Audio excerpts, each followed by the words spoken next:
There are empires, and then there is Rome. For over 1,000 years, Rome dominated the known world, an empire so powerful that millions believed it would last forever. Roads stretched across continents, legions marched beneath crimson banners, emperors ruled over 1/4 of humanity, and at the center of it all stood one terrifying idea, that Rome was eternal. They were wrong, because Rome was already dying at the exact moment it believed itself immortal. And when the collapse finally came, it happened slowly, like a civilization bleeding to death while pretending it was still alive. This is the rise and fall of the Roman Empire. Rome began with blood. According to legend, 2 abandoned brothers, Romulus and Remus, were raised by a she-wolf beside the river Tiber. One day, Romulus marked the borders of a new city. Remus mocked him, stepped across the line. Romulus killed him instantly. That was the birth of Rome, a civilization founded on one brutal principle: cross Rome and die. At first, the Romans were insignificant, poor farmers surrounded by stronger civilizations like the Greeks and Etruscans. So Rome learned from them: Greek philosophy, Etruscan engineering, foreign military tactics. Rome did not invent civilization. Rome weaponized it.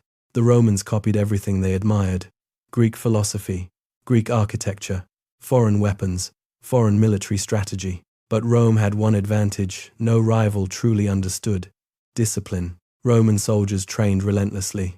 They marched for miles carrying heavy equipment across brutal terrain.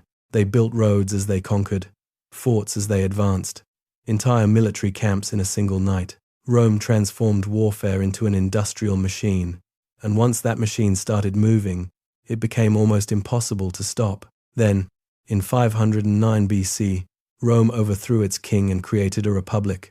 No monarchs, no tyrants. Power would belong to the Senate and the citizens of Rome. It was corrupt, chaotic, controlled by elites. But it gave Romans something dangerous: purpose. For centuries, Rome fought wars across Italy and beyond. Every defeat only made it stronger. Then came Carthage, a North African superpower led by one of history's greatest military geniuses, Hannibal Barca. In 218 BC, Hannibal marched soldiers and war elephants across the Alps in winter. Then he invaded Italy itself. At the Battle of Cannae, tens of thousands of Roman soldiers died in a single day. Any normal civilization would have surrendered. Rome refused. It recruited more armies, more soldiers, more war.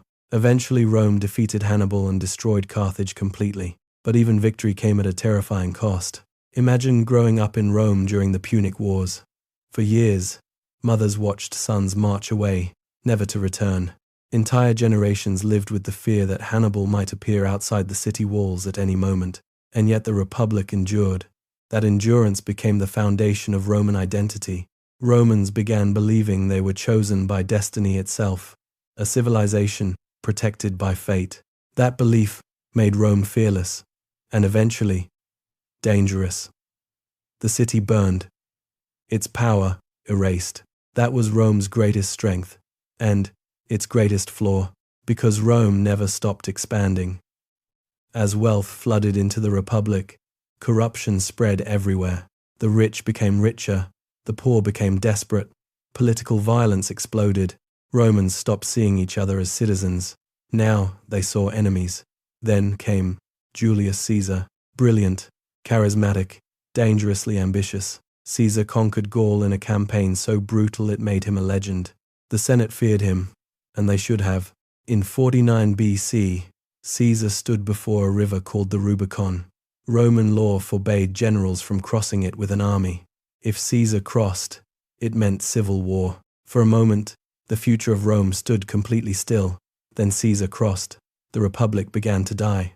Imagine being alive during that moment. One decision, one river, and suddenly, the entire future of the Roman world changes forever. The senators in Rome likely still believed the old system could survive. But history had already shifted. The age of laws was ending. The age of emperors was beginning. Civil war consumed Rome. Caesar defeated his enemies and returned as the most powerful man in the Republic. But absolute power terrified the Senate. So, on the Ides of March, 44 BC, They murdered him. 23 senators, 23 knives. They believed killing Caesar would save the Republic. Instead, they destroyed it forever, because Rome no longer belonged to senators. It belonged to whoever controlled the armies. Out of the chaos emerged Caesar's adopted heir, Octavian, cold, patient, merciless. After years of war, Octavian became Augustus, the first Roman emperor. The Republic was dead. The empire had begun. Under Augustus, Rome entered its golden age, the Pax Romana, 2 centuries of relative peace.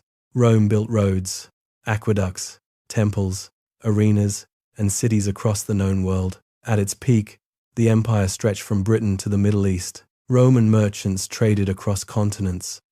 Massive ships carried grain into Roman ports every single day just to feed the population of the capital. The city of Rome itself became one of the largest urban centers on earth. Crowded streets, towering temples, public baths filled with thousands of citizens. To ancient people, Rome must have looked almost supernatural. Nothing like it had ever existed before. And for a time, Rome looked immortal. But beneath the marble, the cracks were spreading. Rome had no stable system for succession. Some emperors were brilliant, others were monsters. Caligula descended into madness. Nero ruled through terror. Commodus treated Rome like a game. Emperors were assassinated constantly. The throne became a death sentence. Then came economic collapse. Inflation spiraled. Taxes crushed the poor. Plagues killed millions. And across the borders, barbarian tribes pushed against the empire from every direction. The Roman army, once unstoppable, began to fail. For centuries, Roman legions had terrified the world. Now many soldiers were underpaid, divided, exhausted, or loyal only to ambitious generals. The empire became trapped in endless cycles of political chaos and civil war. And while Rome fought itself, its enemies grew stronger. Rome still looked powerful. The roads still existed, the aqueducts still flowed, the legions still marched, but, internally, the machine was dying. Then, in 410 AD, the unthinkable happened. Rome was sacked. For 800 years, the Eternal City had stood unconquered. Now enemy soldiers marched through its streets, and the terrifying part? The people living through the collapse probably still believed Rome would recover, because civilizations rarely realize they are dying while it is happening. Finally, in 476 AD, the last emperor of the Western Roman Empire was removed from power. A teenage boy named Romulus Augustulus. In one final twist of irony, the last emperor carried the same name as Rome's legendary founder, Romulus. There was no glorious last battle, no heroic final stand, just silence. A civilization that had ruled the world for over 1,000 years ended. But here is the strangest part. Rome never truly disappeared. Its laws shaped modern governments. Its language shaped the Western world. Its architecture shaped our cities.